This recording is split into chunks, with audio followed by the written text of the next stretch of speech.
Abran sus Biblias en Mateo, capítulo 20, y vamos a hablar de las palabras de Jesús en el monte, sus últimas palabras en el monte.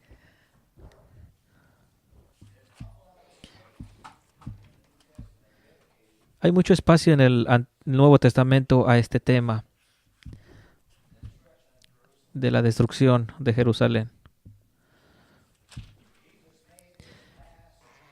Jesucristo hizo este último viaje en el templo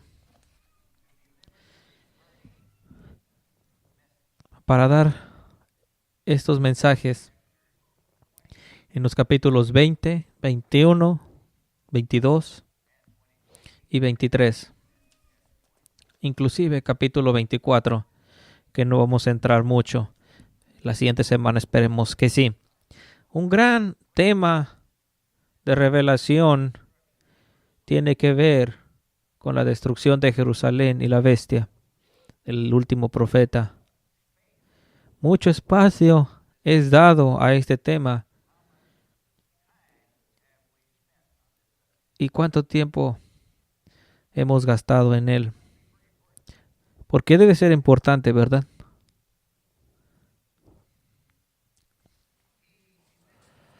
Porque Jesucristo dio este mensaje en el templo, en estos 4 capítulos, del 20 al 23. Y después departió, la gloria departió del templo. Y después de ascender al glorioso trono del Padre, es cuando vino el reino. Cuando se sentó en el trono del Señor, en lugar de David, su padre, el reino vino. Y ha estado sentado y gobernando en la corte de los cielos desde entonces, donde está en total control de la historia. Dice, toda autoridad me ha sido dada en el cielo. ¿Es lo que dice? Dice en el cielo y en la tierra. Soberano. Todos cristianos dicen que Dios es soberano, pero no todos creen en predestinación. Y si no crees en esto, no crees que Dios es soberano, porque Él está en control de todas las cosas. Ahora, Malaquías el profeta hubo dicho que el Mesías iría al templo.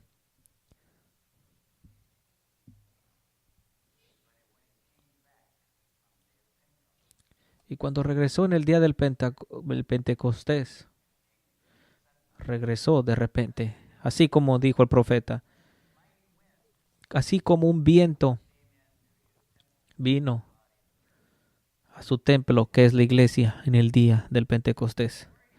Así que la gloria departió de lo antiguo templo y la gloria regresó al nuevo templo, que es la iglesia, su iglesia. ¿Tiene sentido? Yo sé que es una diferente manera de pensar, pero esta es la Biblia y la Biblia se explica con la misma Biblia. Se explica a sí misma, pero tienes que tener referencias que se encuentran en diferentes lados y juntarlas.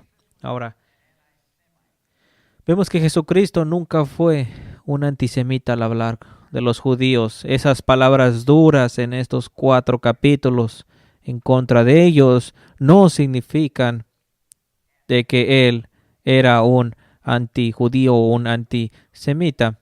Así que preguntémosle a Dios qué podemos aprender de esto.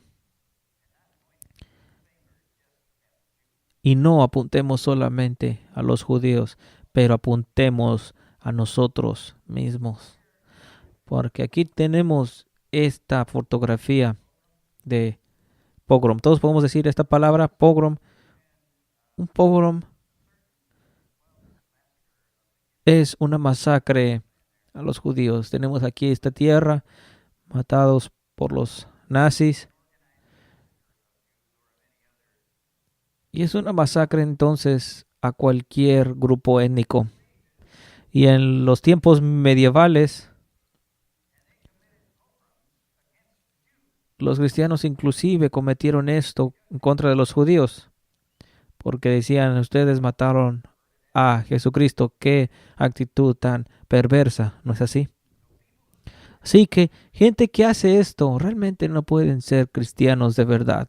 Gente que asesina a judíos, porque un homicidio es matar a un ser humano y un diosidio es matar a Dios. Así que en los tiempos medievales, en las cruzadas, en esas cruzadas se atacaba a comunidades en Inglaterra, Francia, asesinaban a judíos por haber matado a Jesús. Y lo llamaban diosidio. Qué entendimiento tan perverso, porque justificaban su pecado. Y aquel que mate a un hijo del diablo, como dice, es también un hijo del diablo. Porque no dice así la Biblia. Dice, perdónalos porque no saben lo que hacen. Y aquí, en el cuerpo de Cristo, hacemos lo mismo.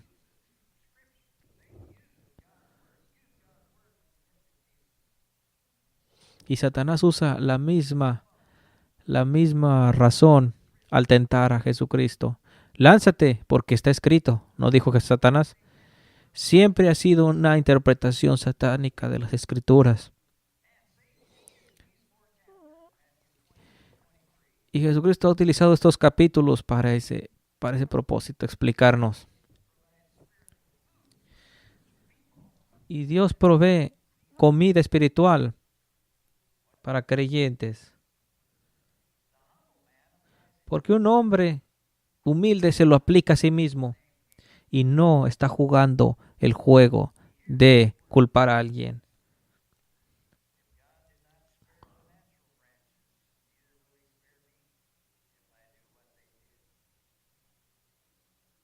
Dice en Romanos 11:21, porque si Dios no perdonó a las ramas naturales, a ti tampoco te perdonará. Entonces estamos siempre en peligro de dos extremos. Antisemita, donde es ese ídolo de sionismo. Y es lo que está pasando en muchas iglesias evangélicas donde se adora esta bandera, donde se pregunta, la pregunta es, ¿qué debemos de apoyar? ¿Apoyar a los israelitas? Porque son el pueblo de Dios. Pero Jesucristo mismo dijo, si no obedecen, son hijos también del diablo. Pero vemos que hay un apoyo porque son el resultado de una sociedad occidental. Porque una civilización occidental es el resultado de un cristianismo. Y estar opuesto al cristianismo es oponerse a Cristo, por supuesto. Y es por eso que Israel ha sido y será nuestro aliado. Porque es parte y son la raíz de una civilización occidental cristiana. Sí, sabemos que Jesucristo habló duras palabras a los judíos y tenemos que tragarnos esas palabras también si es nuestra realidad. Pero vemos que serán agrias a nuestro paladar, pero dulce a nuestro estómago después de que Dios haga algo. Vemos que muchos sionistas son ateos y creen que Sión, el lugar mismo, ese es el lugar mesiánico. Y vemos que esta es una enseñanza satánica. El problema es de que no creen y no saben que ya el Mesías ha llegado. Y Este lugar llamado Sión es solamente una sombra y un tipo del verdadero Jesucristo. Yo sé que es entendimiento espiritual de lo que estamos hablando aquí, por eso les pido atención, porque tenemos que tener cuidado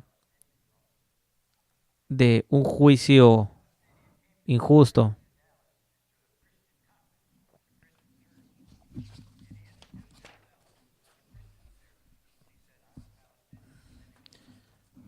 Porque mucha gente cuando se presenta como palestinos, oh, tú eres palestino, no estás en contra de Israel. Y eso está mal. Es la misma interpretación satánica. Porque este palestino era un creyente verdadero. Entonces, oponerse a estas personas, pues claro que no. Debemos de oponernos a los líderes.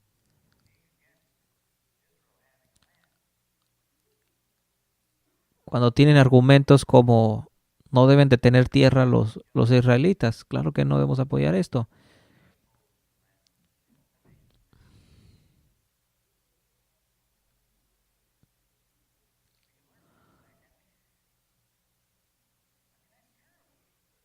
Y es terrible que gente no aceptara a palestinos cristianos nacidos de nuevo. ¿No es esto racismo?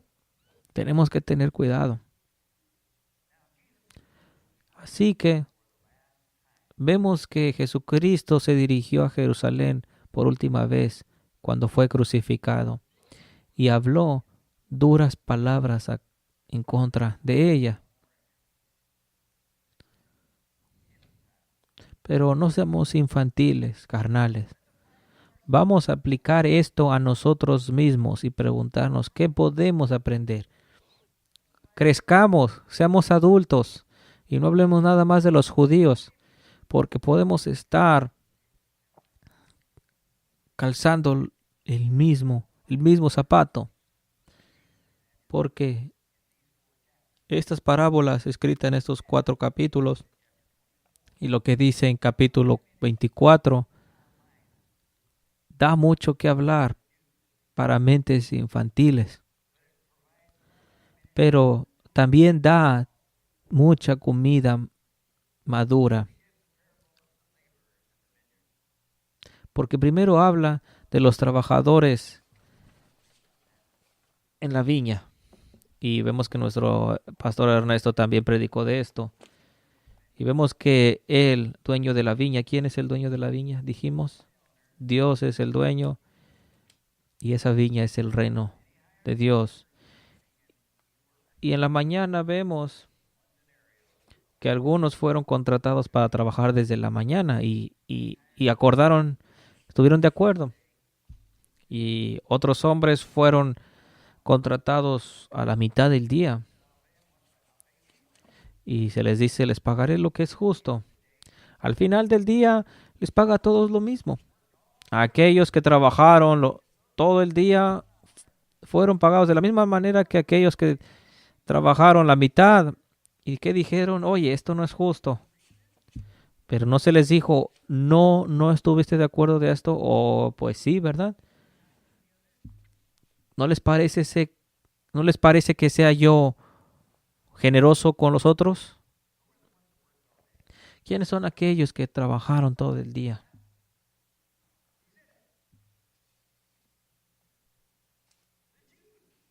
Los judíos han trabajado todo el día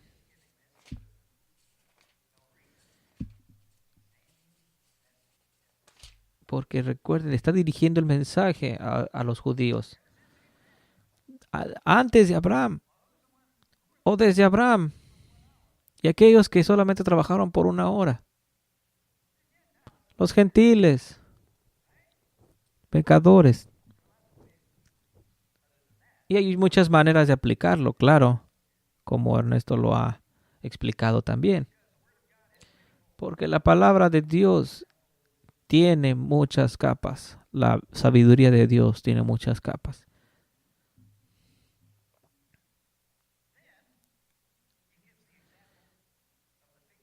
Después de esta parábola da el ejemplo de la higuera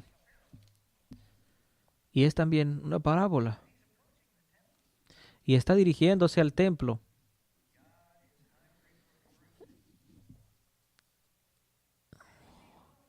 Y no ve fruto en este árbol, pero solamente hojas. ¿Y qué estas hojas representan? Recuerdan a Adán y Eva, se cubrieron la desnudez con esas hojas, pero las hojas no sirven. Requieren una vestimenta. Y esas hojas son esos esfuerzos tratando de salvarnos por nuestras propias obras, nuestra propia religión. Pero no hay fruto. Así que Dios la maldice. Maldice la higuera. Y aquellos que interpretan esta parábola carnalmente,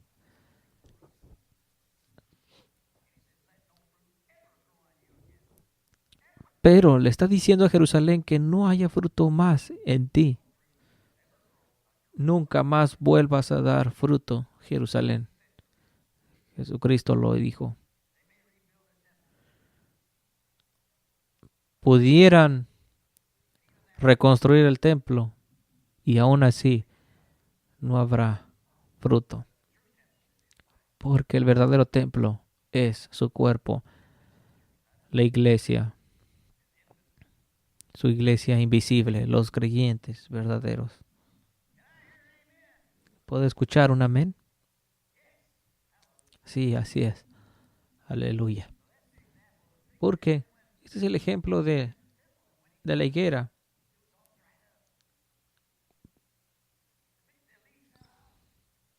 ¿Cómo es que secó la higuera tan pronto? Se secó tan pronto, dijeron los discípulos. Les dice, les aseguro que si tienen fe y no dudan, les respondió Jesús, no solo harán lo que han hecho con la higuera, sino que podrán decirle a este monte, quítate de ahí y tírate al mar, y así se hará. ¿Qué monte? Este monte. Esto es en capítulo 21, versículos 19 al 21. Está hablando Jerusalén, está hablando acerca del templo que sea arrojado a los gentiles.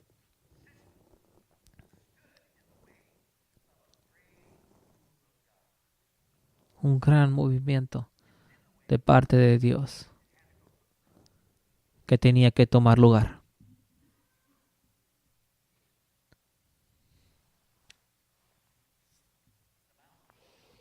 El monte es Israel.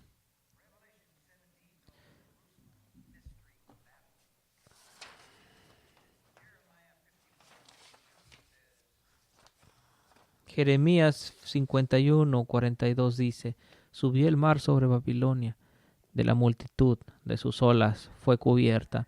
Y en este capítulo de Jerusalén se habla de la destrucción de Babilonia. Cuando Apocalipsis habla de la destrucción de esa Babilonia al mismo tiempo. Y pasó.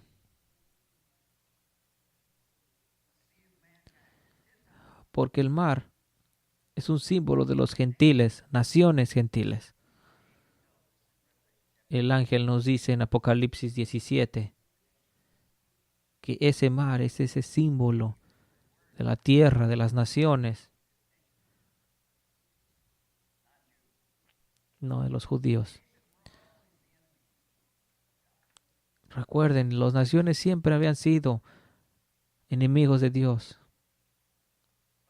Pero en vez de apuntar el dedo a los judíos, esto nos debe hacer temblar.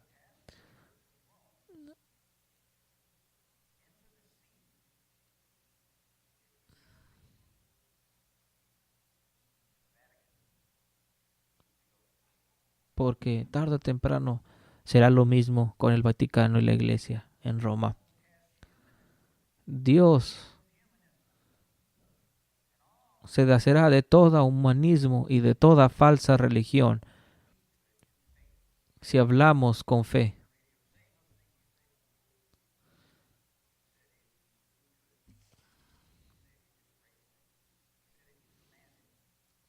Y no solamente orar por ellos, sino hablarlo, porque es el poder del Espíritu Santo en la iglesia, el poder de profecía, el poder de la palabra de Dios.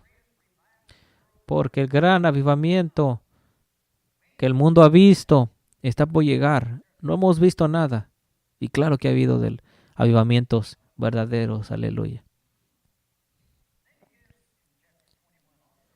Y luego tenemos también en el capítulo 21, versículo 40, la parábola del banquete de bodas.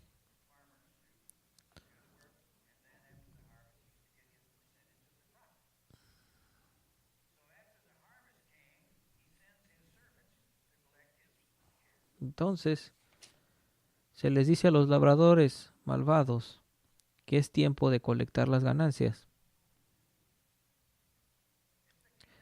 ¿Quiénes son esos labradores? ¿Quién es esa tierra, el viñedo, el reino de los cielos? ¿Quiénes son esos labradores? Los judíos también.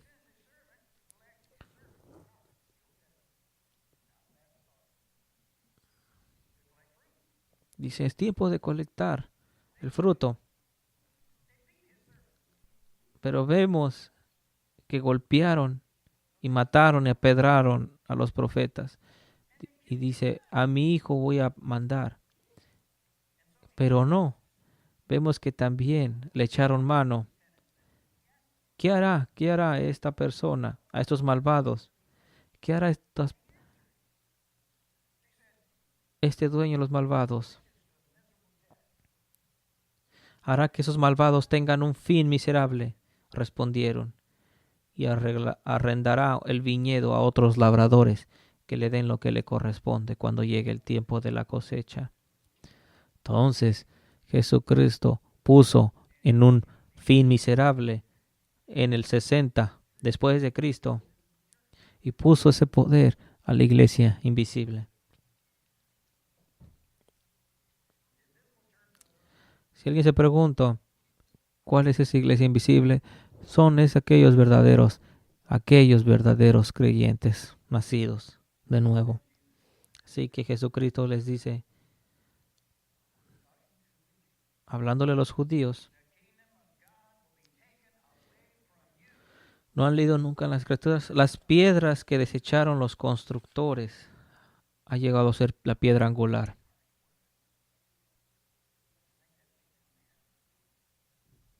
¿No creen que estas palabras hicieron enojar a los judíos? Entonces lo tomó de los judíos y lo dio a su iglesia. Y dice en el versículo 45 del capítulo 21, cuando los jefes de los sacerdotes y los fariseos oyeron las parábolas de Jesús, se dieron cuenta de que hablaba de ellos. Entendieron la parábola. Entendieron, dice en plural. Después habla de la parábola del banquete de bodas. Y ahora está en el templo diciendo estas cosas, en el mismo templo, todo esto. Y entonces Dios invita a los judíos a esta boda. Eso es lo que es la última cena. Vemos que son invitados especiales, pero todos se negaron. Entonces dice, invita a todos. ¿Quiénes son ellos? Los gentiles, los pecadores, paganos. Invítalos. Y llegaron. La iglesia invisible una vez más.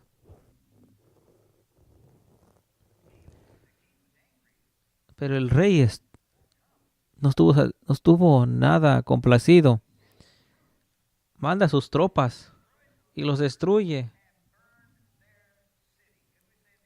y quema su ciudad, quemó Jerusalén. Dios lo hizo. Destruyó a los asesinos e incendió su ciudad, dice el versículo 7.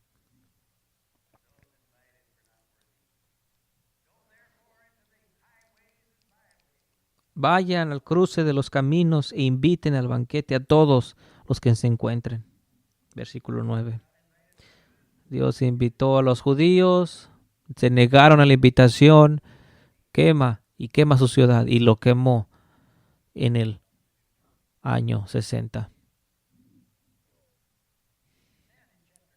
Vemos en el capítulo 23, continuando, aún en el templo, pronuncia siete maldiciones en contra de los judíos.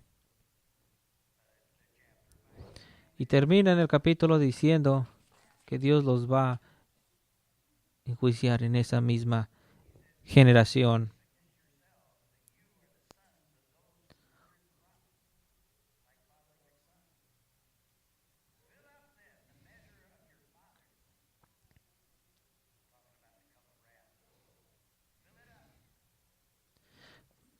Versículo 31. Pero así quedan implacados ustedes al declararse descendientes de los que asesinaron a los profetas. ¿Cómo escaparán ustedes de la condenación del infierno? Por eso yo les voy a enviar profetas, sabios y maestros. Y termina la conversación diciendo, versículo 37, Jerusalén, Jerusalén, que matas a los profetas y apedreas a los que se te envían. No otra ciudad en la historia ha matado profetas, sino Jerusalén, en aquel tiempo en específico. Ninguna otra ciudad lo había hecho, ni Egipto, ni Babilonia, ni Nínive. Ningún otro sitio hubo matado. Y este es la etiqueta de Jerusalén, aquella que mata a los profetas. Después vamos al libro de Apocalipsis y vemos en el capítulo 17 una visión de una bestia que se levanta del mar con 7 cabezas, 10 cuernos. Y arriba de esta bestia hay una prostituta. La bestia está soportando una prostituta que la está cabalgando. Y esa bestia es el Imperio Romano que está soportando el sistema en Jerusalén. Tienen la protección.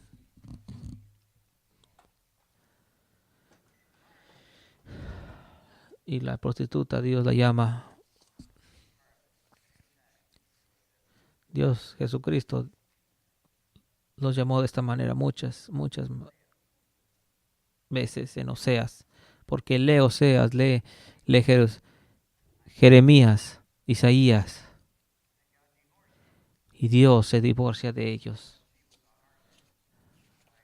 Porque su esposa se ha convertido en una adúltera. Y encontramos en esta misma revelación, capítulo 17, continúa en el capítulo 18 diciendo, en ella se ha encontrado toda la sangre de los profetas. ¿Cuál es la etiqueta de Jerusalén? Aquella que asesina a los profetas.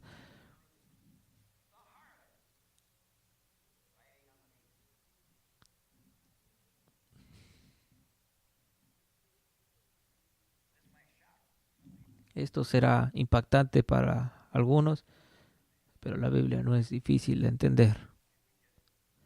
Si solamente conectamos las referencias, porque la iglesia, repito, se explica con la misma Biblia.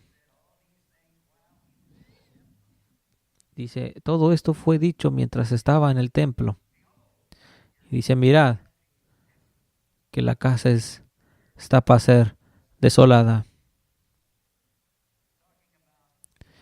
Y entonces, cuando se habla de la desolación, es gentiles entrando al templo y destruyendo todo. Había pasado antes, Babilonia lo hizo, el primer templo. Pasó en la segunda vez, alrededor del 150 antes de Cristo,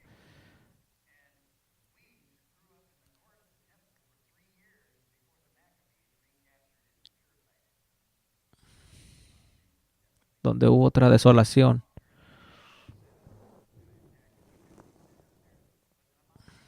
Y hubo una abominación cuando paganos adoraron sus ídolos en el templo. Y dice Jesucristo, esto pasará una vez más. Y pasó en el año 70. Entonces, salió del templo y nunca entró, nunca más. Su última vez en el templo. Y repito, estas palabras en el templo fueron palabras muy fuertes. Palabras de Jesucristo pronunciando maldición en este sistema. La gloria departió. Ecabod. ¿Recuerdan? En el libro de Samuel, cuando los filisteos se tomaron el arca y Dios mató al gran sacerdote y sus hijos.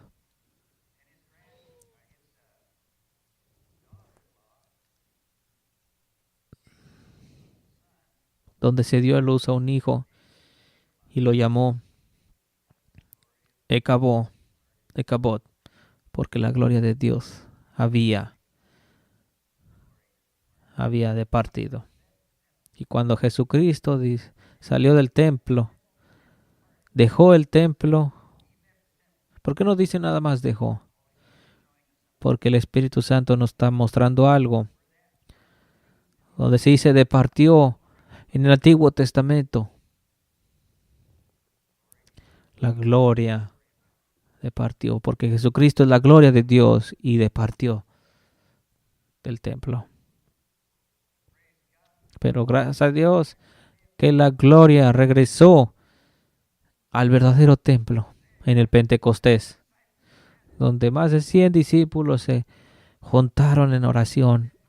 Y Jesucristo les había dicho, quédense en Jerusalén hasta que se les dé poder de lo alto, donde vemos que tembló y el sonido del viento y el lugar fue lleno del Espíritu Santo y hablaron en lenguas.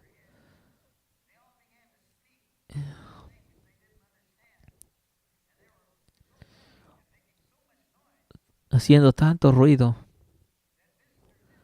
que visitantes que se habían juntado para el Pentecostés, cuando escucharon esto, Galileos hablando sus propias lenguas, hablando salmos en otras lenguas, y los foráneos los entendían. ¿Cómo puede ser esto? Deben estar borrachos. Pedro dice, no están. Son las 9 de la mañana.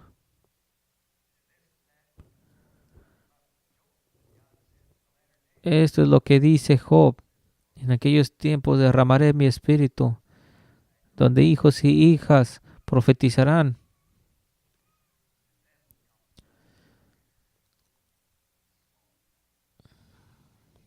Después de esto habrá sangre y humo, fuego, hablando de la destrucción. Todo esto había sido predestinado.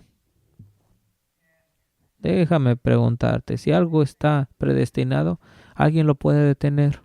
No, porque si no, Dios no fuera soberano entonces. ¿Pueden entender esto?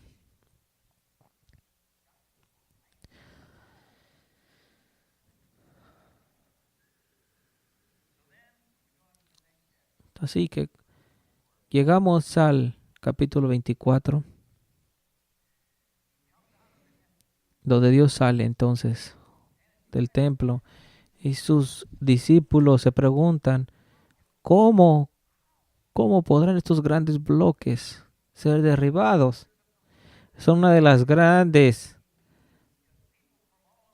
arquitecturas porque llegaron y se asombraron. Entonces vemos en Jerusalén estos grandes edificios, qué tan poderosos son, grandiosos. Pero Jesucristo dice, ¿ven todo esto? De cierto os digo que no quedará aquí piedra sobre piedra que no sea derribada. Todo esto parecía imposible. Es como decir, no es posible. Y no creyeron hasta que realmente pasó.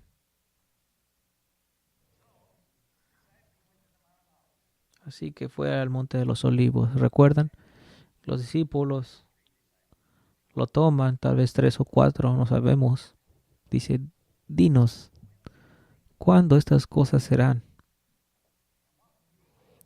¿Y cuál será la señal del fin de esta era? Porque sabían que esto sería el final de la era, ¿verdad? Y esto hablaremos de la siguiente semana. Vamos a parar aquí. Y espero que regreses para que tengas el resto de la historia.